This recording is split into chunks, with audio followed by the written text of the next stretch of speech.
Kompleto pa tayo? Eh, para makasiguro, bibilangin ko. Di ba? Tama! Sige. Isa, dalawa, tatlo, apat, lima, anim. Anim? Eh, di ba pito tayo? Ano yan? Sino yung nawawala? May nawawala. Ako may nawala nga. Ako, baka nalunod? Ako, teka. Sandali. Bibilangin ko muli. Baka magkamali ka lang ng bilang.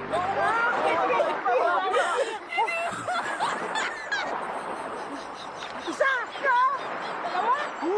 Tatlo. Apat. Lima.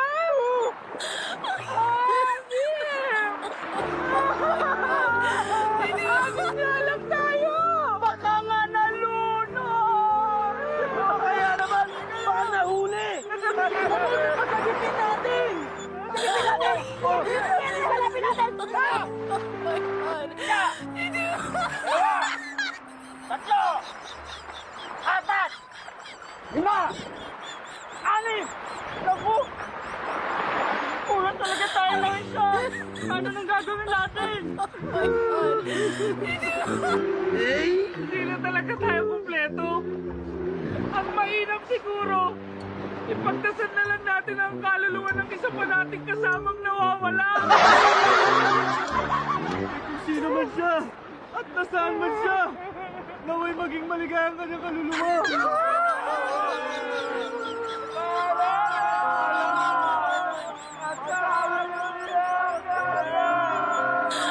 Walang nawawala sa inyo!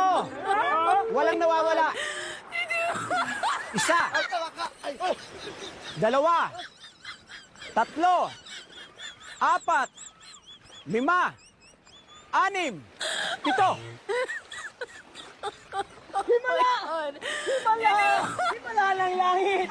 Kanina, 6 kami pagkatapos maligo. Ngayon, dito na kami pagdating ninyo. Salamat po! Paano po kami makakaganti sa pagtulong nyo? Kasi alam nyo, hindi kayo nag-iisip eh. Pag kayo nagbibilang, isama niyo yung sarili ninyo para maging pito kayo. Eto naman kasi, ikaw nagbilang kanina, hindi mo pala sinama yung sarili mo eh. Eh, sira pala ulo mo eh. Ikaw rin naman nung pinilang mo sinama mo ba sarili mo? Eh bakit sinabi ko pa sinama mo? Tama na yan! Tama kayo sa akin eh! Tatamaan, isa kami. Ikaw din ang nagbilang